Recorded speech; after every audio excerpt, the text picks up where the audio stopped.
दोस्तों, कहानी शुरू करने से पहले आप सभी से एक छोटी सी विनती है। हमारे YouTube channel Ed Novel Boy को जरूर सब्सक्राइब करें।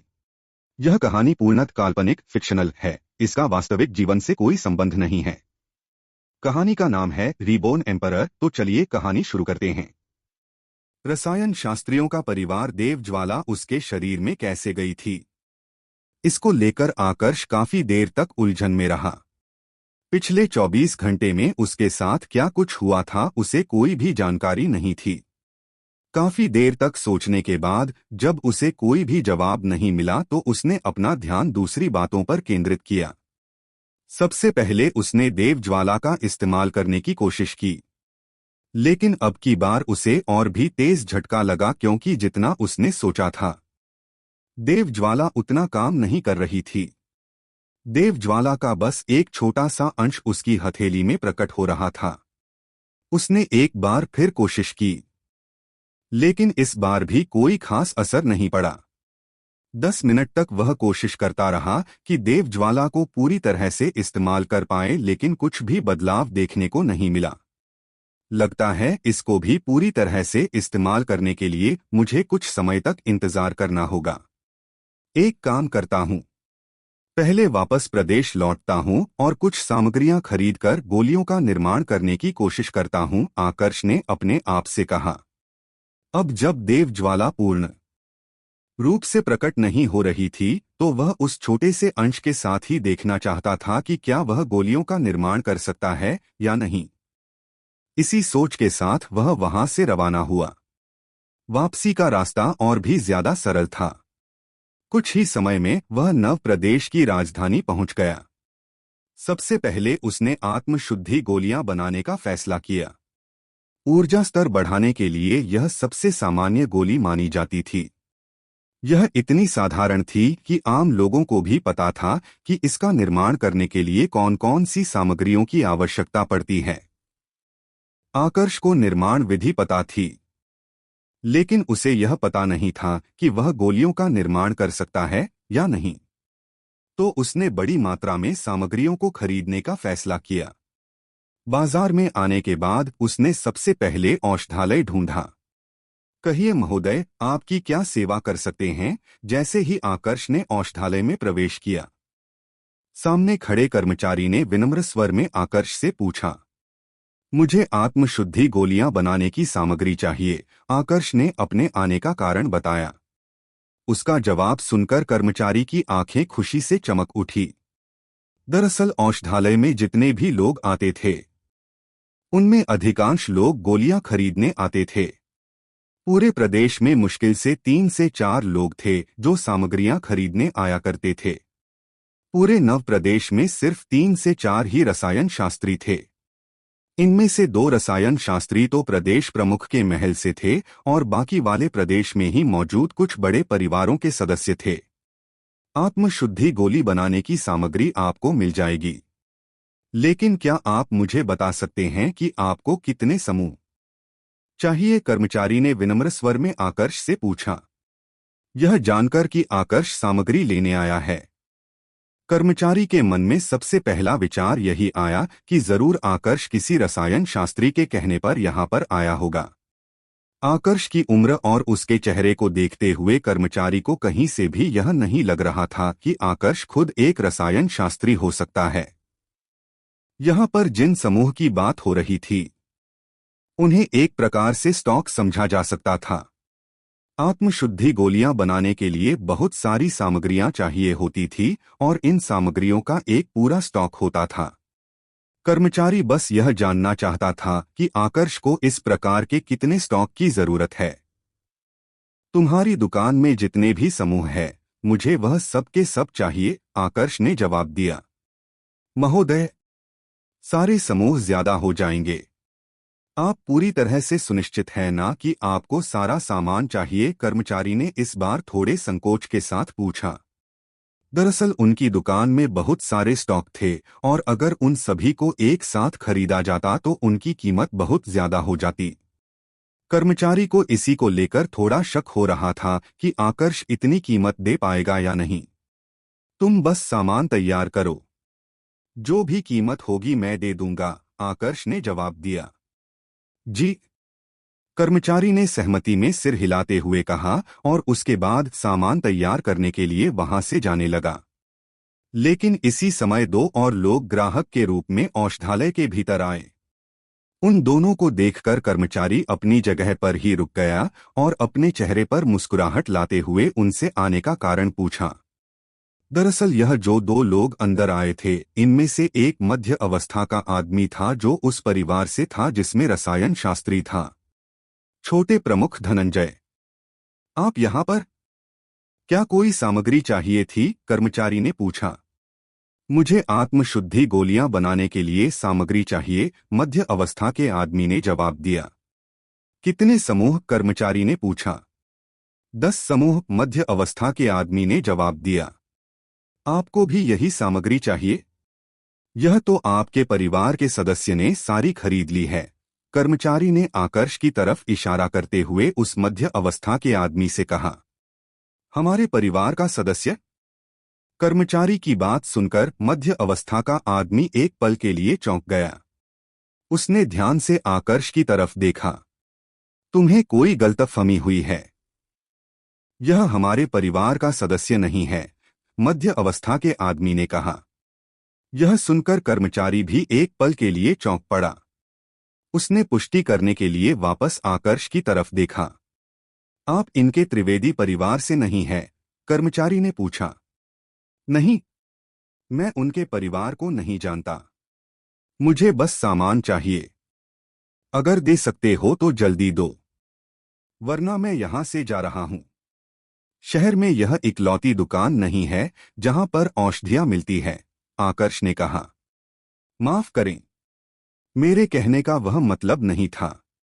आप बस मुझे 2 मिनट का समय दीजिए, मैं सारी सामग्री तैयार करता हूं, कर्मचारी ने कहा और वहां से जाने लगा। इसका क्या मतलब हुआ? मैंने सामग्री मांगी है।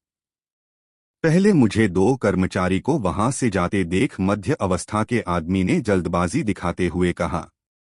माफ करें छोटे प्रमुख धनंजय, लेकिन यह महोदय पहले ही सारी सामग्री खरीद चुके हैं। आप किसी और दुकान पर जाकर सामग्री ले सकते हैं।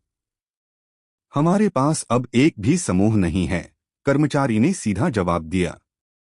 उसके बोलने के लहजे में परिवर्तन आ चुका था, जो कि स्वाभाविक भी था। वह मध्य अवस्था का आदमी जिसका नाम धनंजय था, उसको बस 10 समूह चाहिए थे, जबकि आकर्ष सारे समूह खरीद रहा था और उनकी पूरी दुकान में पूरे 300 समूह थे। उनकी दुकान को 30 गुना ज्यादा फायदा हो रहा था। तो धनंजय जैसे व्यक्ति के लिए वह आकर्ष जैसे ग्राहक को नाराज कैसे करता? इधर धनंजय ने जब उस कर्मचारी के जवाब को सुना तो उसके चेहरे का रंग काला पड़ने लगा। उसे अपमान महसूस हुआ। आखिरकार वह भी एक जाने-माने परिवार से था।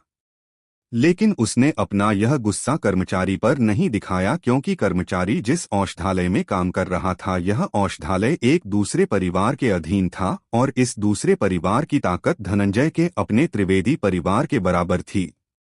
धनंजय ने अपना गुस्सा आकर्ष पर दिखाया क्योंकि वह उसे सामान्य व्यक्ति लगा। सुनो लड़के, मुझे इस सामग्री की जरूरत है। मेरे पास इतना समय नहीं है कि दूसरी दुकान से जाकर सामग्री लूं। अगर अपनी सलामती चाहते हो तो चुपचाप अपने सामान के लिए मना करो और दूसरी दुकान में जाकर सामान खरीदो। नहीं तो तुम्हें त्रिवेदी परिवार के गुस्से का सामना करना होगा, धनंजय ने आकर्ष को धमकी देते हुए कहा। आकर्ष ने अभी तक उस मध्य अवस्था के आदमी पर ध्यान नहीं दिया था। वो उसे अभी तक एक दूसरे ग्राहक के रूप में देख रहा था। लेकिन धमकी सुनकर आकर्ष के चेहरे के भाव थोड़े कठोर हो गए। तुम्हें इतनी जल्दबाजी है तो जाकर खुद दूसरी दुकान से सामान क्यों नहीं खरीदते? और रही बात तुम्हारे त्रिवेदी परिवार की, तो मैंने आज तक इसका नाम भी नहीं सुना, आकर्ष ने धनंजय से कहा और वहीं पर खड़े होकर कर्मचारी के वापस आने का इंतजार करने लगा। क्या कहा? तुमने हमारे त्रिवेदी परिवार का नाम नहीं सुना? किसी गांव से आए हो क्या? जो कह रहा हूं वह करो वरना बेवजह मारे जाओगे, धनंजय ने आकर्ष से कहा। लेकिन इस बार आकर्ष की तरफ से कोई जवाब नहीं आया। उसके पास इतना खाली समय भी नहीं था कि बेकार की बातों में अपना समय बर्बाद करें। इधर धनंजय ने जब देखा कि आकर्ष उसे नजरअंदाज कर रहा है तो वह और भी ज्यादा गुस्से में आ गया। गुस्से में वह कुछ करने वाला ही था कि तभी उसे कर्मचारी की आवाज फिर से सुनाई दी। महोदय, अपने सारे समूह खरीदने को कहा था तो मैं अपनी दुकान के सारे समूह ले आया। हमारे पास कुल 373 समूह है। वैसे तो हम एक समूह की कीमत उच्च श्रेणी के एक देवमणि से लगाते हैं, लेकिन क्योंकि आप इतनी बड़ी मात्रा में समूह खरीद रहे हैं तो हम आपको थोड़ी सी छूट भी देंगे। आप उनके लिए बस 370 उच्च श्रेणी के देवमणि दे दीजिए, कर्मचारी ने आकर्ष की तरफ देखते हुए कहा। 370 उच्च श्रेणी के देवमणि? इसके जैसे व्यक्ति के पास अगर 370 माध्यमिक श्रेणी के देवमणि हो तो भी बहुत बड़ी। धनंजय ने आकर्ष का मजाक उड़ाने की कोशिश की, लेकिन इससे पहले कि वह अपनी बात पूरी कर पाता, आकर्ष ने बीच में बोलते हुए कर्मचारी से कहा, इसे रखो, इसमें पूरे 400 उच्च श्रेणी के देवमणि है। तुमने मेरा काम काफी आसान किया है तो बाकी के देवमणि तुम्हारे लिए इनाम है। इतना कहकर आकर्ष ने एक जादुई अंगूठी उस कर्मचारी को दे दी। आकर्ष की बात सुनकर कर्मचारी पूरी तरह से दंग रह गया। धनंजय और उसके साथ आया दूसरा व्यक्ति भी आश्चर्यचकित थे। आखिरकार यहाँ पर कोई सामान्य देवमणि की बात नहीं हो रही थी, उच्च श्रेणी के देवमणियों की बात हो रही थी। उनका त्रिवेदी परिवार, जो कि पूरे शहर का जाना माना परिवार था, वह भी 30 उच्च श्रेणी के देवमणि इतनी आसानी से किसी को नहीं दे सकते थे। कर्मचारी ने पहले सारे देवमणियों की गणना की। जब उसने देखा कि पूरे 400 देवमणि है तो उसके खुशी की कोई सीमा ना रही। जल्दी से उसने आकर्ष को 373 समूह दिए और उसका आभार प्रकट करने लगा। वैसे मुझे एक ज्वाला हांडी की भी जरूरत थी। क्या तुम मुझे बता सकते हो कि यहाँ आसपास कौन सी दुकान पर मुझे अच्छी ज्वाला हांडी मिल सकती है? आकर्ष ने उस कर्मचारी से पूछा। यह सवाल सुनकर कर्मचारी सहित धनंजय और उसके साथ आया दूसरा व्यक्ति तीनों चौंक पड़े। अभी तक उन्हें लग रहा था कि आकर्ष किसी और के लिए यह सारी सामग्री लेकर जा रहा है, पर अब उसकी बात सुनकर तीनों को समझ में आया था कि आकर्ष किसी और के लिए नहीं बल्कि खुद के लिए यह सारी सामग्री ले जा रहा था। वह खुद एक रसायन शास्त्री था। कर्मचारी ने ज्यादा देर न करते हुए जल्दी से कुछ दुकानों के नाम आकर्ष को बताने लगा। इन सभी जगहों पर आकर्ष को अपनी पसंद की ज्वाला हांडी मिल सकती थी। अपने काम की जानकारी हासिल होने के बाद आकर्ष वहां से रवाना हो गया। उसके पीछे पीछे धनंजय और दूसरा व्यक्ति भी दुकान से बाहर निकल गए। सावधान धनंजय, यह व्यक्ति सामान्य नहीं है। इतनी आसानी से 30 देवमणि इनाम में दे देना, ऊपर से यह खुद रसायन शास्त्री भी है जिसकी उम्र 100 वर्ष से कम की लग रही है। इससे दुश्मनी करना सही नहीं रहेगा। धनंजय के साथ आए दूसरे व्यक्ति ने धनंजय के चेहरे के भाव पढ़ लिए थे तो उसने पहले ही उसे सचेत करने की कोशिश की। यह दूसरा व्यक्ति एक बुजुर्ग अवस्था का आदमी था जो धनंजय को कुछ ज्यादा ही अच्छे से जानता था। वह समझ चुका था कि धनंजय आकर्ष को निशाना बनाने का सोच रहा है, इसलिए उसने धनंजय को समझाने की कोशिश की, परंतु धनंजय के मन में तो लालच आ चुका था। उसने उस बुजुर्ग अवस्था के आदमी को अपने पक्ष में लेने की कोशिश करते हुए कहा, आप बेकार में ही चिंतित हो रहे हैं चाचा जी। आज से पहले हमने इतने लोगों को मारा है, क्या किसी के भी बारे में किसी दूसरे व्यक्ति को पता चला? इसकी उम्र को देखते हुए मुझे नहीं लगता कि यह ज्योतिर्बीज मंडल के शुरुआत के स्तरों को भी पार कर पाया होगा। ऊपर से अभी तक यह भी स्पष्ट नहीं हुआ कि यह सच में रसायन शास्त्री है या नहीं। बस थोड़ा समय लगेगा। अगर इसे मार दिया तो न सिर्फ बहुत सारे देवमणि मिलेंगे बल्कि वह 373 समूह भी मिल जाएंगे। एक ही चाल में दो शिकार। क्या कहते हैं? धनंजय की यह बातें सुनकर बुजुर्ग अवस्था का आदमी बिल्कुल चुप हो गया। कहीं ना कहीं उसके मन में भी अब लालच आ चुका था। इधर आकर्ष ज्वाला हांडी लेने के लिए बाजार में घूम रहा था। तभी उसे महसूस हुआ कि कोई उसका पीछा कर रहा है। उसने देखने की कोशिश की तो पाया कि यह वही दो लोग थे जो अभी थोड़ी देर पहले दुकान में उससे झगड़ा कर रहे थे। लगता है बिना किसी की जान लिए वापस नहीं जा सकता, एक गहरी सांस लेते हुए आकर्ष ने अपने आप से कहा। अब उसने एकदम से अपना रास्ता बदला और एक ऐसी गली में आ गया जहां पर कोई नहीं था। धनंजय और उसका साथी ऐसे ही मौके की तलाश में थे। आकर्ष को उस गली में जाते देख दोनों की आंखें चमक उठी। दोनों ने अपनी रफ्तार तेज की और अगले ही पल आकर्ष को घेर लिया। बड़े सौभाग्यशाली हो जो तुम्हें मेरे हाथों मरने का अवसर मिल रहा है। पहले तो सिर्फ तुम्हारे हाथ पैर तोड़कर तुम्हें छोड़ देता, लेकिन दुकान में तुमने जो कुछ कहा उसके बाद अब तुम्हें जिंदा छोड़ने का मन नहीं कर रहा। इधर उधर की बातें ना करते हुए धनंजय ने सीधे अपने इरादे स्पष्ट करते हुए कहा। जैसे ही उसकी बात खत्म हुई, उसने तुरंत अपना अस्त्र प्रकट किया और आकर्ष पर प्रहार कर दिया। उसे लग रहा था कि आकर्ष बस एक जवान आदमी है जिसके पास पर्याप्त ताकत नहीं होगी, और यही उसकी सबसे बड़ी गलती थी। जैसे ही उसने प्रहार किया, आकर्ष ने बीच हवा में ही उसका हाथ पकड़ लिया और उसी से उसका अस्त्र छीनकर पीछे खड़े बुजुर्ग अवस्था के आदमी के गले में घुसा दिया। बुजुर्ग अवस्था का आदमी वैसे तो काफी तेज था, लेकिन जितनी तेजी से उस पर प्रहार हुआ था वह प्रतिक्रिया नहीं दे पाया। परिणाम स्वरूप वो बुरी तरह से जख्मी हो गया और 2 पल तड़पने के बाद उसने दम तोड़ दिया। अपने चाचा की यह हालत देख धनंजय बुरी तरह से डर गया। उसका चाचा उससे ज्यादा ताकतवर था, लेकिन उसको भी आकर्ष ने एक प्रहार में मार दिया था। इसका क्या मतलब था? मतलब बिल्कुल साफ था कि आकर्ष के पास उसके परिवार को चुनौती देने तक की ताकत है। कौन हो तुम? धनंजय ने घबराए हुए स्वर में पूछा। वह जिससे दुश्मनी करने की गलती तुम्हें नहीं करनी चाहिए थी, आकर्ष ने जवाब दिया। तुम मुझे मार नहीं सकते। मैं त्रिवेदी परिवार के कुल प्रमुख का बेटा हूं। अगर मुझे कुछ हो गया तो मेरे पिताजी तुम्हें छोड़ेंगे नहीं। धनंजय ने अपनी पहचान का दबाव देने की कोशिश की, लेकिन आकर्ष पर उसकी इस धमकी का कोई भी असर नहीं हुआ। लगता है तुम्हें अपने परिवार और अपने पिता पर कुछ ज्यादा ही विश्वास है। चलो ठीक है, फिर तुम्हारे पिता से ही मिलते हैं। देखते हैं वह तुम्हें बचा पाते हैं या नहीं, आकर्ष ने गंभीर स्वर में कहा। तुम मेरे पिता से मिलोगे? धनंजय ने आश्चर्य से भरे स्वर में पूछा। अब उसका डर और ज्यादा बढ़ रहा था।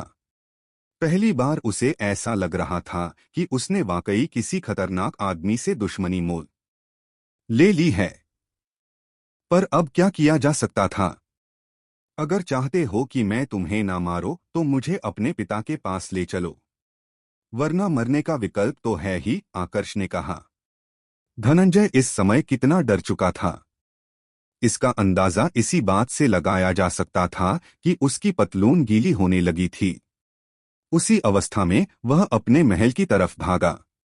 आकर्ष भी उसके पीछे पीछे चलने लगा। जब धनंजय अपने महल के मुख्य द्वार पर पहुंचा तो पहरेदार उसकी दयनीय दशा देखकर चौंक पड़े। उसके कपड़ों से जो पेशाब की बदबू आ रही थी, उसके कारण धनंजय और भी ज्यादा दयनीय लग रहा था। पहरेदारों ने उससे बात करने की कोशिश की, लेकिन धनंजय ने उनकी तरफ देखा तक नहीं। वह सीधा अपने महल के सभा कक्ष की तरफ भागा ताकि अपने पिता से मिलकर उन्हें सारी बात बता सके। लगभग 5 मिनट बाद आकर्ष आसमानी रास्ते से त्रिवेदी परिवार के महल के भीतर आया, जहां पर 2 व्यक्ति पहले से ही उसका इंतजार कर रहे थे।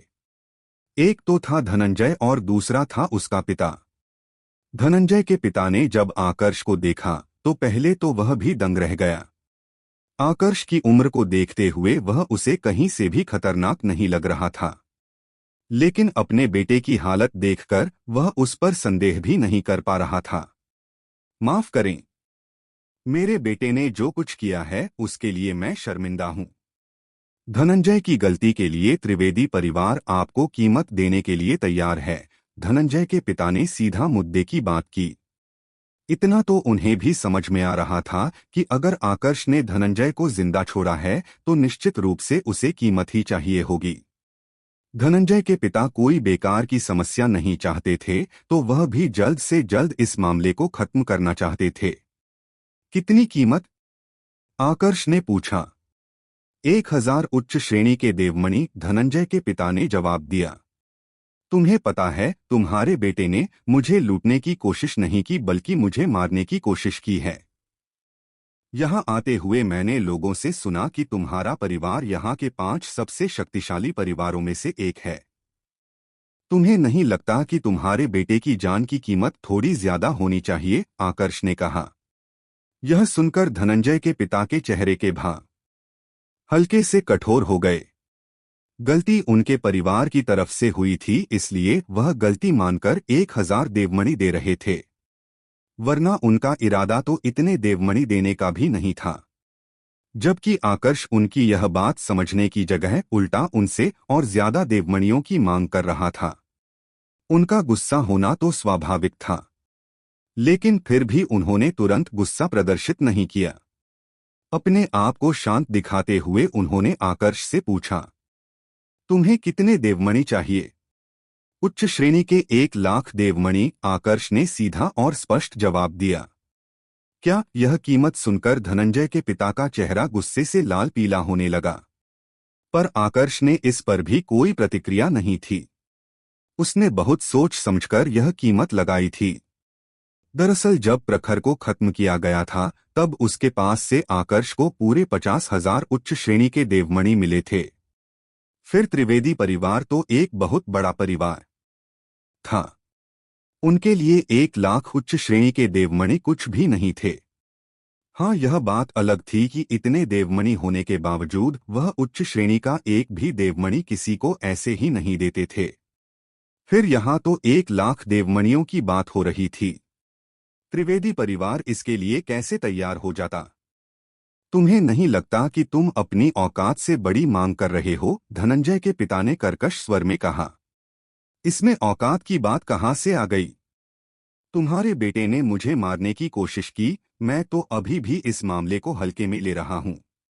पर लगता है तुम्हें अपने बेटे की इतनी चिंता नहीं है, वरना तुम मुझसे यह सवाल नहीं करते। धनंजय के पिता की बात पर आकर्ष गुस्सा नहीं हुआ, बल्कि उसने और भी ज्यादा शांत स्वर में जवाब दिया। आकर्ष जितना शांत दिख रहा था, धनंजय के पिता को उतना ही ज्यादा असहज महसूस हो रहा था। हरामखोर, तुमने किया क्या है? यह व्यक्ति कौन है और इसको दुश्मन क्यों बनाया? धनंजय के पिता ने ऊर्जा के माध्यम से संदेश भेजकर गुस्से से भरे स्वर में अपने बेटे से सवाल किया। धनंजय इस समय बहुत ज्यादा डरा हुआ था, तो उसने कुछ भी नहीं छुपाया और सब कुछ सच सच बता दिया। हाँ, उसने बीच में थोड़ी कहानी बदल दी थी, क्योंकि वो नहीं चाहता था कि उसके पिता उसकी पूरी सच्चाई जाने। क्या मैं माँ को इस बारे में सूचित करूं? अगर उन्हें इस बारे में पता चला तो वह हमारे पूर्वज को इस बारे में बताएगी। पूर्वज उन्हें अपनी बेटी के जैसी मानते हैं। माँ के खातिर वह मेरी मदद जरूर करेंगे, धनंजय ने अपने पिता को सुझाव दिया। उनके परिवार के पूर्वज उनके परिवार के सबसे शक्तिशाली योद्धा थे, जो मंत्रमंडल में प्रवेश करने से थोड़े ही दूर थे।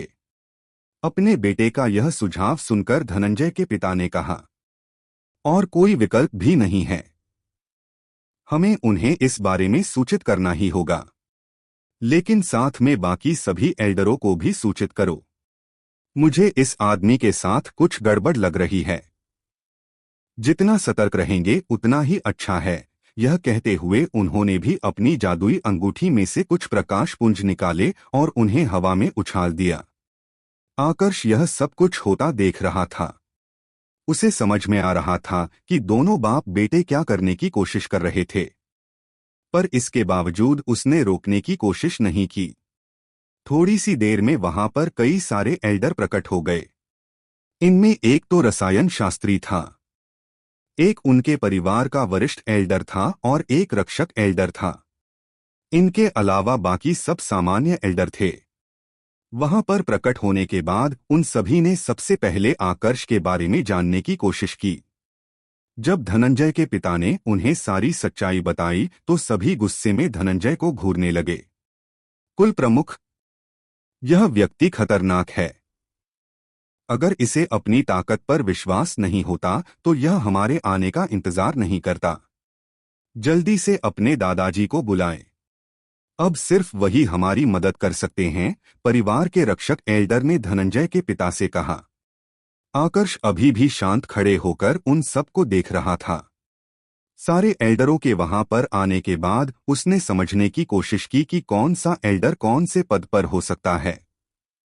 अपनी अपनी आध्यात्मिक शक्ति के साथ उसके लिए उनका ऊर्जा स्तर देख पाना मुश्किल नहीं था। उसने परिवार के रक्षक एल्डर, वरिष्ठ एल्डर और रसायन शास्त्री की ओर इशारा करते हुए धनंजय के पिता से पूछा, यही है तुम्हारे परिवार की ताकतवर योद्धा? उसकी आवाज अभी भी शांत थी। क्यों? इन्हें देखकर डर लग रहा है। धनंजय के पिता ने झूठा साहस दिखाने की कोशिश की। वुश! लेकिन जैसे ही उन्होंने अपनी बात खत्म की, उन्होंने आकर्ष के शरीर से एक आक्रामक आभा को महसूस किया। अगले ही क्षण आकर्ष के शरीर से हजारों की संख्या में तलवारें निकलने लगी और वह ऊर्जा की तरंगों में बदलकर रक्षक एल्डर, वरिष्ठ एल्डर और रसायन शास्त्री तीनों के शरीर में घुस गई। तीनों को प्रतिक्रिया देने का समय भी नहीं मिला था। पलक झपकते ही तीनों के शरीर छलनी हुए और उनके मृत शरीर सीधे जमीन पर जाकर गिरे। नहीं, बस पूछ रहा था, आकर्ष ने फिर से शांत स्वर में जवाब दिया। देव ज्वाला और दिव्य ज्वाला त्रिवेदी परिवार के महल में बिल्कुल सन्नाटा छा चुका था। यह शांति इतनी गहरी थी कि लोगों की सांस लेने की आवाज भी साफ सुनी जा सकती थी। त्रिवेदी परिवार के अधिकांश उच्च अधिकारी के चेहरे इस समय डर से पीले पड़े हुए थे। सभी की नजर अपने महल के 3 उच्च अधिकारियों पर थी जो अब मृत्यु को प्राप्त हो चुके थे। उनसे कुछ ही दूरी पर आकर्ष खड़ा था जिसने उन तीनों को मौत के घाट उतारा था। उन तीनों योद्धाओं को मारने में आकर्ष को ज्यादा मेहनत नहीं करनी पड़ी थी, लेकिन इस समय शांत वह भी नहीं था। दरअसल उसके आत्ममंडल में मौजूद वह हल्के नीले और हरे रंग की ज्वाला इस समय बड़ा ही अजीब व्यवहार कर रही थी, जिसका कारण आकर्ष को समझ में नहीं आ रहा था। एकदम से उसके कंधे के पास से होकर एक ऊर्जा बाहर निकली। यह ऊर्जा इतनी पतली थी कि इसको कोई भी खुली आंखों से देखा नहीं पा रहा था, पर आकर्ष उसकी मौजूदगी महसूस कर पा रहा था क्योंकि वह उसके आत्ममंडल से निकल रही थी। उसने देखा कि ज्वाला एक पतली तरंग के रूप में उसके शरीर से बाहर निकलकर नीचे मृत अवस्था में पड़े तीनों शरीरों में से एक शरीर के ऊपर जाकर बिच्छू के रूप में घूम रही थी। बाकी किसी का भी ध्यान इस समय उस ऊर्जा पर नहीं था। पहले तो आकर्ष को समझ में नहीं आया। जहां तक उसे याद था तो उसने इस प्रकार के ऊर्जा से बने बिच्छू को पहले कभी नहीं देखा था। इस समय पर वो यह जानने के लिए भी उत्सुक था कि आखिर वो बिच्छू करना क्या चाहता है। थोड़ी ही देर में उसे सब कुछ समझ में आने लगा। जिस शरीर पर वह बिच्छू था वह एक रसायन शास्त्री का शरीर था और वह बिच्छू इस समय उस शरीर के भीतर से एक दूसरी ज्वाला को अवशोषित कर रहा था। यह कैसे संभव है? एक रसायन शास्त्र की देव ज्वाला तो उसकी मृत्यु के साथ ही नष्ट हो जाती है, तो फिर इस रसायन शास्त्री की देव ज्वाला अभी भी उसके शरीर में सुरक्षित कैसे हैं? और मेरी देव ज्वाला उसको अवशोषित कैसे कर पा रही है? आश्चर्य और उलझन से भरे स्वर में आकर्ष ने अपने आप से सवाल किया। इस प्रकार की किसी भी स्थिति के बारे में उसने ना तो क्षेत्रपाल गौरव से सुना था और ना ही देव अभिलेखों में इसका वर्णन था। अब उसे क्या पता था कि जो ज्वाला उसके शरीर से निकली थी वह कोई देव ज्वाला नहीं थी, वह एक दिव्य ज्वाला थी, जिसकी न सिर्फ अपनी खुद की चेतना थी बल्कि अपना खुद का शरीर भी था। लेकिन इस समय वह ज्वाला अपने कमजोर रूप में थी, वह अपने दूसरे स्तर में थी। जबकि किसी भी दिव्य जीव के 9 स्तर होते थे। उस दिव्य ज्वाला को अगर अपने स्तरों में वृद्धि करनी थी तो उसे देव ज्वालाओं को अवशोषित करने की जरूरत थी, और इस समय वृश्चिक दिव्य ज्वाला यही कर रही थी। इसी कारण से तो आकर्ष उसे देव ज्वाला की तरह पूरी तरह से इस्तेमाल नहीं कर पा रहा था। अपने दूसरे स्तर में होने के कारण इस समय उस दिव्य ज्वाला की ताकत मध्य श्रेणी की देव ज्वाला के जितनी थी। आकर्ष इस बारे में सोचकर उलझन में था कि तभी उसे दूर से किसी की मौजूदगी महसूस हुई। उसी समय पर जमीन पर घूम रही वो दिव्य ज्वाला भी वापस उसके शरीर में लौट आई। लेकिन आकर्ष का ध्यान इस समय अपनी दिव्य ज्वाला पर नहीं बल्कि दूर से आ रहे उस व्यक्ति पर था। यह एक मध्य अवस्था का आदमी था। जैसे ही वह वहां पर पहुंचा, उसकी नजर सबसे पहले रसायन शास्त्री पर गई। माणिक उस मध्य अवस्था के आदमी ने कर्कश स्वर में रसायन शास्त्री का नाम लिया। प्रणाम एल्डर मिथुन। उसकी आवाज सुनकर त्रिवेदी परिवार के सभी उच्च अधिकारियों ने एक साथ उसे प्रणाम किया। यह मध्य अवस्था का आदमी त्रिवेदी परिवार के 3 सबसे शक्तिशाली योद्धाओं में से एक था। इसकी ताकत सबसे आगे थी। प्रदेश प्रमुख के महल से भी इसका काफी करीबी संबंध था। यह प्रदेश प्रमुख के महल का एक माध्यमिक एल्डर था। ताकत के मामले में यह वहां के 3 सबसे शक्तिशाली योद्धाओं में से एक था। पहले स्थान पर तो प्रदेश प्रमुख थे, दूसरे स्थान पर वरिष्ठ एल्डर प्रखर था, तीसरे स्थान पर था यह मध्य अवस्था का आदमी जिसका नाम था मिथुन, और इसके बाद सबसे शक्तिशाली योद्धा थे एल्डर उद्धव। जिस रसायन शास्त्री को आकर्ष ने अभी खत्म किया था, यह एल्डर मिथुन का बचपन का साथी था। पूरे परिवार में अगर मिथुन की किसी से सबसे ज्यादा बनती थी तो वह यही रसायन शास्त्री था। किसने किया यह? एल्डर मिथुन ने गुस्से से भरे स्वर में पूछा। उनका यह सवाल सुनकर त्रिवेदी परिवार के सभी सदस्यों की नजर आकर्ष की तरफ घूम गई। यह देखकर एल्डर मिथुन भी आकर्ष की तरफ घुमा। उसकी आंखों से अंगारे निकल रही थी। वह कुछ कहने वाला ही था कि तभी उसे दूर पूर्व दिशा से 2 और लोगों की मौजूदगी महसूस हुई। आकर्ष भी उनकी मौजूदगी महसूस कर चुका था। उसने भी पूर्व दिशा में देखा। वहां सामने से 2 लोग उड़ते हुए आ रहे थे। एक तो महिला थी और दूसरा बुजुर्ग अवस्था का आदमी था जिसकी दाढ़ी और बाल पूरे सफेद पड़ चुके थे। कुछ ही देर में वो महिला और बुजुर्ग अवस्था का आदमी दोनों वहां पर पहुंच गए। वहां आते ही महिला ने सबसे पहले धनंजय को अपने पास खींचा। यह धनंजय की मां थी, जो उसके संदेश भेजने के बाद ही वहां पर आई थी। तुम ठीक हो? उसने धनंजय से सवाल किया। मैं ठीक हूं मां, धनंजय ने जवाब दिया। यह जवाब सुनकर उस महिला ने एक राहत की सांस ली, पर फिर इसके अगले ही पल उसकी आंखें कत्ल के भाव से भर गई। उसने कर्कश आवाज में धनंजय से पूछा, तुमने इतनी जल्दबाजी में मुझे संदेश भेजा कि कोई तुम्हें मारना चाहता है? बताओ कौन है वो? कौन है जो तुम्हें क्षति पहुंचाना चाहता है? यह है वो, धनंजय ने अपने सीधे हाथ से आकर्ष की तरफ इशारा करते हुए कहा। जैसे ही उसने आकर्ष की तरफ इशारा किया, उस महिला सहित उसके साथ आया बुजुर्ग अवस्था का आदमी भी आकर्ष की तरफ देखने लगा। यह बुजुर्ग अवस्था का आदमी इस महिला का पूर्वज था। अब क्योंकि यह महिला धनंजय के पिता मुकुंद की पत्नी थी, तुम मुकुंद भी इस बुजुर्ग अवस्था के आदमी को पूर्वज कहकर संबोधित किया करता था। मुकुंद त्रिवेदी परिवार का कुल प्रमुख था, इस कारण से परिवार के बाकी सारे उच्च अधिकारी भी उस बुजुर्ग अवस्था के आदमी को पूर्वज कहकर संबोधित करते थे। इस बुजुर्ग अवस्था के आदमी का नाम था आशुतोष। इसका परिवार भी 5 सबसे शक्तिशाली परिवारों में से एक था। इसके परिवार का नाम था खत्री परिवार।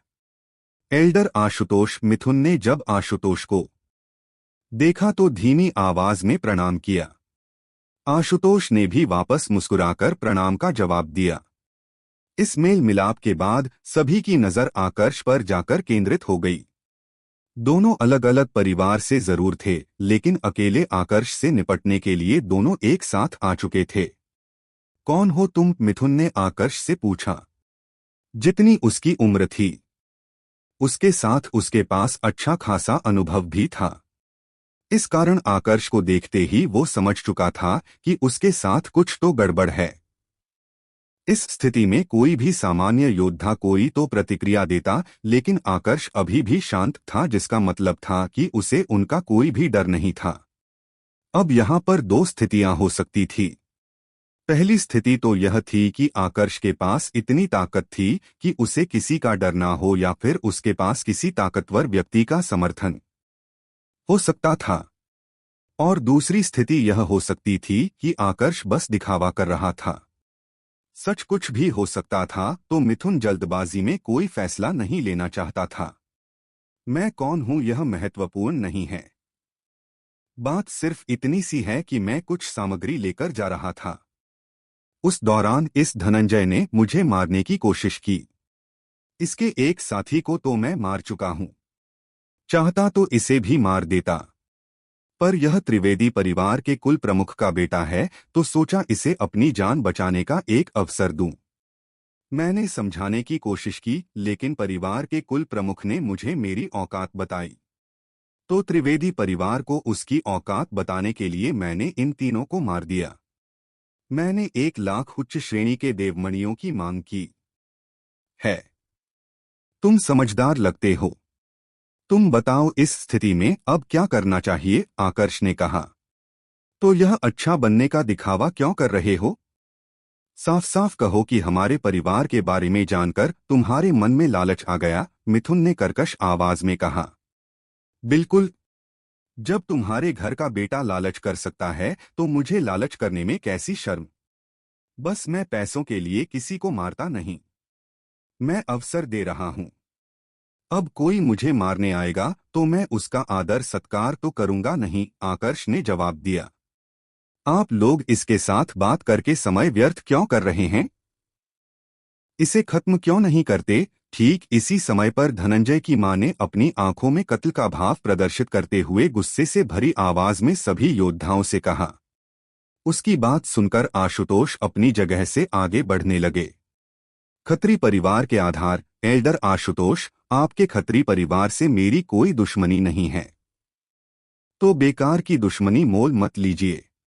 आपकी तरफ से अगर प्रहार हुआ तो याद रखना, 1 लाख उच्च श्रेणी के देवमणि खत्री परिवार से भी लिए जाएंगे, आकर्ष ने एल्डर आशुतोष को सचेत करते हुए कहा। यह सुनकर आशुतोष के पैर अपनी जगह पर ही रुक गए। आकर्ष ने अभी जो कुछ कहा था, वह शब्द कोई सामान्य योद्धा कभी नहीं कहता। आशुतोष को आकर्ष की ताकत के बारे में कोई अंदाजा नहीं था, इस कारण से उनके मन में चिंता भी थी कि कहीं कोई गलत कदम उठा लिया तो पूरे खत्री परिवार को उसकी कीमत चुकानी पड़ सकती है। इसलिए उन्होंने खुद प्रहार नहीं किया, बल्कि मिथुन को आगे जाने दिया।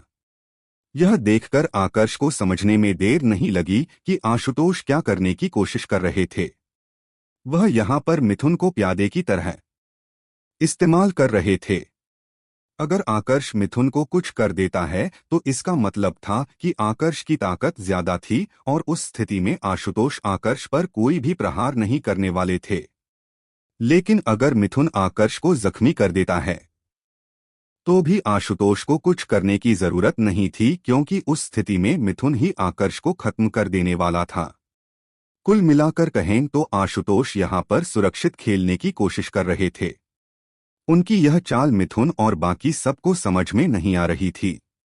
धनंजय हमारे परिवार का छोटा प्रमुख है, उसे हम तुम्हारे हवाले नहीं कर सकते। रही बात 1 लाख उच्च श्रेणी के देवमणियों की, तो उनका प्रबंध करना संभव है, लेकिन बहुत मुश्किल है। इसके लिए हमें हमारे परिवार की कई संपत्तियां बेचनी होगी। त्रिवेदी परिवार ऐसा बिल्कुल नहीं करेगा। तो एक शब्द में हमारा जवाब ना है। तुम्हारे पास विकल्प है लड़ाई करने का। जो कर सकते हो कर लो, मिथुन ने गंभीर स्वर में आकर्ष से कहा। धन्यवाद, मुझे बस इस प्रकार का सीधा जवाब ही सुनना था। जब विकल्प लड़ने का है तो फिर यही सही, आकर्ष ने शांत स्वर में कहा। पर जैसे ही उसकी बात खत्म हुई, उसके चेहरे पर जो शांत भाव था वह एकदम से गायब हो गया। उसकी जगह अब कर्कशता आ चुकी थी। तुरंत उसकी ऊर्जा सक्रिय हुई और उसके शरीर से आक्रामक आभा बाहर निकलने लगी।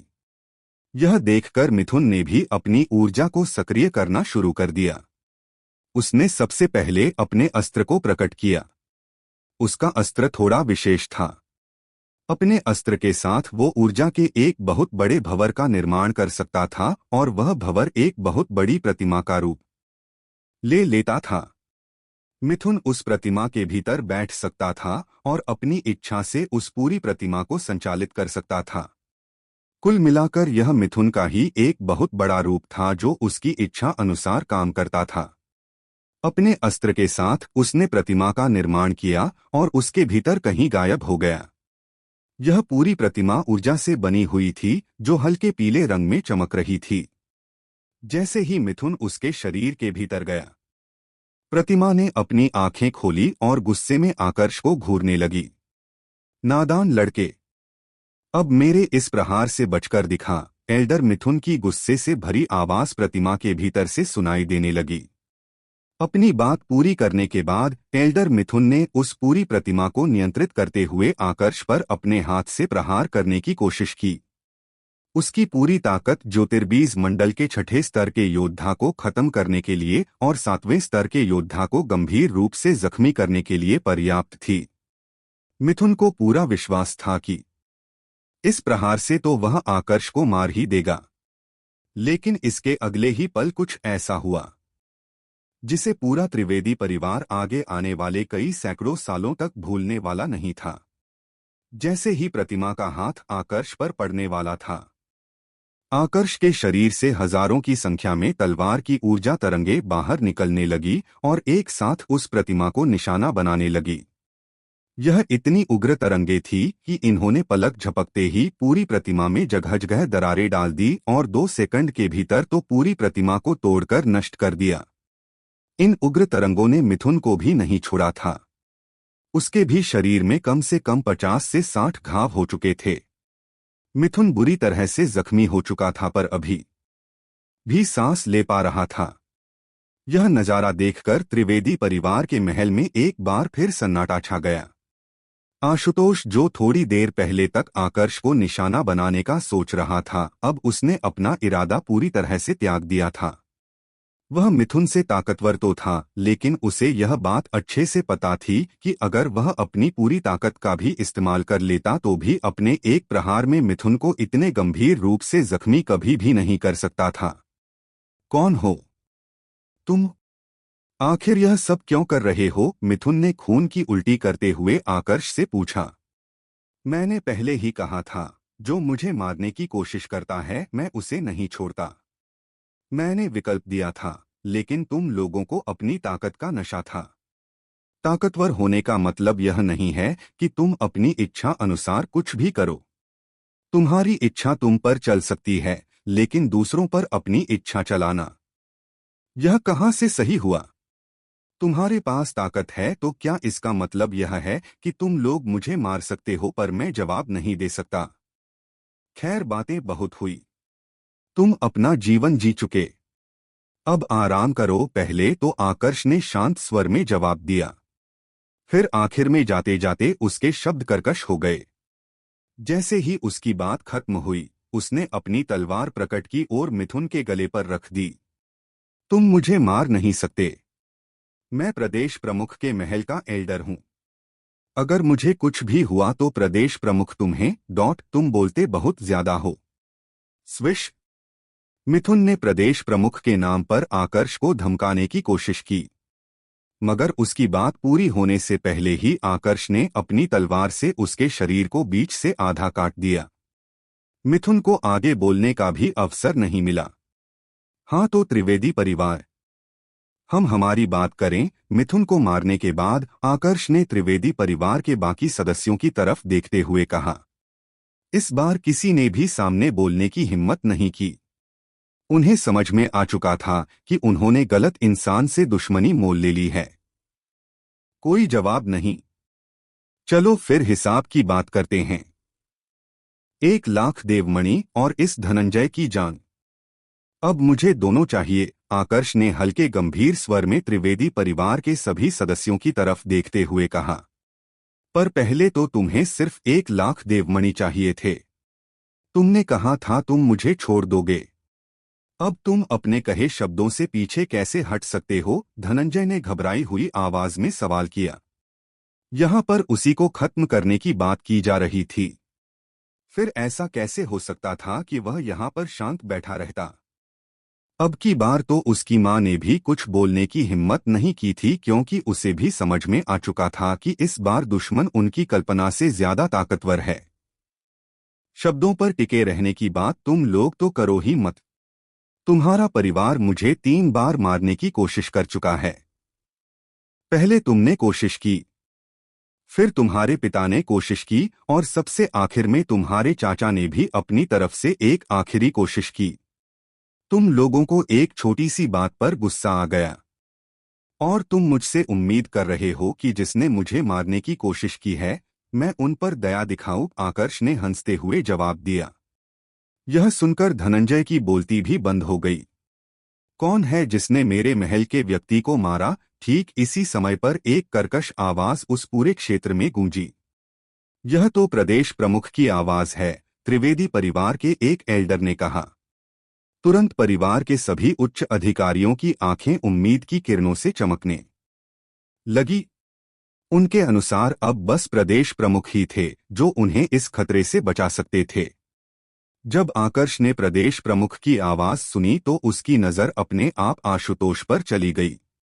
आपसे कहा था कि इस मामले में ना पड़े, पर लगता है आपने मेरे शब्दों को हल्के में ले लिया। आकर्ष ने हल्का मुस्कुराते हुए आशुतोष से कहा। आकर्ष का स्वभाव ऐसा नहीं था। वह इस तरह से अपने शिकार के साथ खेलता नहीं था। लेकिन अभी थोड़ी देर पहले उसके शरीर में जो दिव्य ज्वाला गई थी, उसके साथ एक देव ज्वाला का भी अंश था, और इन दोनों ज्वालाओं के मिलने के कारण आकर्ष के आत्ममंडल पर प्रभाव पड़ रहा था, जिसका प्रभाव उसके स्वभाव में भी दिख रहा था। देखिए महोदय, मैं इस बात को स्वीकार करता हूं कि मैंने प्रदेश प्रमुख को संदेश भेजा, पर यह मैंने इसलिए नहीं किया कि मैं आपको गुस्सा दिलाना चाहता था। मैंने यह सिर्फ इसलिए किया क्योंकि एल्डर मिथुन प्रदेश प्रमुख के महल के एल्डर थे और उन्हें इस बारे में सूचित करना जरूरी था। आशुतोष ने अपनी तरफ से सफाई देते हुए कहा। कारण चाहे जो भी रहा हो, इस बात को तुम टाल नहीं सकते कि तुमने मेरे मामले में हस्तक्षेप किया। खत्री परिवार को 1 लाख उच्च श्रेणी के देवमणि देने होंगे, वह भी 3 दिनों का समय पूरा होने से पहले, आकर्ष ने कहा। उसकी आवाज इस बार शांत नहीं थी, उसमें ठंडक थी। आशुतोष ने जब यह बात सुनी तो उसके मन में भी गुस्से की ज्वाला प्रज्वलित होने लगी। भले ही आकर्ष उससे ताकतवर था, लेकिन वह आकर्ष की धमकी नहीं सुन सकता था। अगर खत्री परिवार ऐसा ना करे तो, आशुतोष ने एक दबी हुई आवाज में कहा, तो मैं खुद खत्री परिवार के महल में आकर 1 लाख उच्च श्रेणी के देवमणि लेकर जाऊंगा। आकर्ष ने जवाब दिया। यह सुनकर आशुतोष का दिल बैठ गया। उसे समझ में आ रहा था कि आकर्ष के कहने का मतलब क्या था। अगर खुद आकर्ष उनके महल में आया तो इतनी आसानी से तो नहीं जाने वाला था। यह तो इस बात पर निर्भर करता है कि आज आप जिंदा बच पाएंगे या नहीं। प्रदेश प्रमुख की आवाज ज्यादा दूर से नहीं आई थी। वह कुछ ही क्षणों में यहाँ पर आ जाएंगे, आशुतोष ने कहा। तुम्हें लगता है प्रदेश प्रमुख तुम्हें बचा लेंगे? फिर उनका इंतजार करके भी देख लेते हैं, आकर्ष ने जवाब दिया और वहीं पर खड़े होकर प्रदेश प्रमुख के आने का इंतजार करने लगा। लेकिन उसके इस जवाब ने आशुतोष के मन में एक नई चिंता उत्पन्न कर दी थी। पता नहीं क्यों, पर उसे ऐसा महसूस हो रहा था कि प्रदेश प्रमुख के आने के बाद भी इस पूरे मामले का निवारण नहीं होने वाला था। थोड़ी ही देर में प्रदेश प्रमुख वहां पर प्रकट हुए। प्रणाम प्रदेश प्रमुख। उन्हें देखते ही त्रिवेदी परिवार के सारे उच्च अधिकारियों सहित आशुतोष ने भी उन्हें प्रणाम किया। इसके बाद सभी की नजर आकर्ष पर पड़ी। सभी देखना चाहते थे कि आकर्ष प्रदेश प्रमुख को देखने के बाद क्या प्रतिक्रिया देता है। उन्हें लग रहा था कि आकर्ष प्रदेश प्रमुख को प्रणाम करेगा या फिर अपनी गलती के लिए माफी मांगेगा। ज्यादा नहीं तो कम से कम उसकी आंखों में डर तो दिखेगा। पर ऐसा कुछ भी नहीं हुआ। प्रणाम करना तो दूर, आकर्ष ने बोलकर भी कुछ नहीं कहा। उसने बस प्रदेश प्रमुख की तरफ देखा और धीरे से अपना सिर हिलाया। यह देखकर सभी दंग रह गए। लेकिन इससे भी तेज झटका उन्हें तब लगा जब उन्होंने देखा कि प्रदेश प्रमुख ने इसका बिल्कुल भी बुरा नहीं माना है। आशुतोष, आप यहां पर क्या हो रहा है? एल्डर मिथुन को किसने मारा? प्रदेश प्रमुख ने आशुतोष से सवाल किया। पर आशुतोष इस समय इतने सदमे में थे कि कोई जवाब नहीं दे पाए। इस मौके का फायदा उठाते हुए धनंजय की मां ने आकर्ष की तरफ उंगली करते हुए कहा, प्रदेश प्रमुख, इसी ने एल्डर मिथुन की हत्या की है। एल्डर मिथुन न सिर्फ आपके महल के अधिकारी थे बल्कि हमारे त्रिवेदी परिवार के सदस्य थे। सारे त्रिवेदी परिवार के सदस्यों की तरफ से मैं आपसे निवेदन करती हूं कि हमें न्याय दिलाएं। यह क्या बकवास कर रही हो? तुम कह रही हो कि आकर्ष ने एल्डर मिथुन को मारा है? प्रदेश प्रमुख ने गुस्से से भरे स्वर में पूछा। उनका गुस्सा होना बनता भी था क्योंकि उन्हें पता था कि आकर्ष इतना ताकतवर नहीं है कि एल्डर मिथुन को मार दे। आकर्ष। दूसरी तरफ त्रिवेदी परिवार के सदस्यों ने जब यह नाम सुना तो सबके दिल में डर का भाव उत्पन्न हो गया। सभी को अच्छे से पता था कि आकर्ष कौन है, बस उन्होंने उसे कभी देखा नहीं था। पर किसने सोचा था कि आकर्ष से उनकी पहली मुलाकात इस तरह से होगी? यह बिल्कुल सही कह रही है प्रदेश प्रमुख। अगर आपको विश्वास नहीं हो रहा तो आप यहाँ पर मौजूद सभी लोगों से पूछ सकते हैं। आकर्ष का नाम सुनकर आशुतोष को भी डर लगने लगा था, लेकिन फिर भी उसने आकर्ष की शिकायत की। अगर कोई और कहता तो प्रदेश प्रमुख विश्वास नहीं करते, लेकिन आशुतोष को वह जानते थे। इसलिए उन्होंने आकर्ष की तरफ देखा और पूछा, क्या यह सच कह रहे हैं? प्रदेश प्रमुख की आवाज में इस समय अविश्वास का भाव साफ झलक रहा था। यह लोग बिल्कुल सच कह रहे हैं। मैंने अपने हाथों से अभी कुछ देर पहले एल्डर मिथुन को मारा है, आकर्ष ने बिना डरे निर्भीक होकर जवाब दिया। लेकिन उसके इस जवाब को सुनकर प्रदेश प्रमुख के पांव तले जमीन खिसक गई। एक पल के लिए तो उन्हें विश्वास ही नहीं हुआ कि क्या उन्होंने जो कुछ सुना है वह सही है।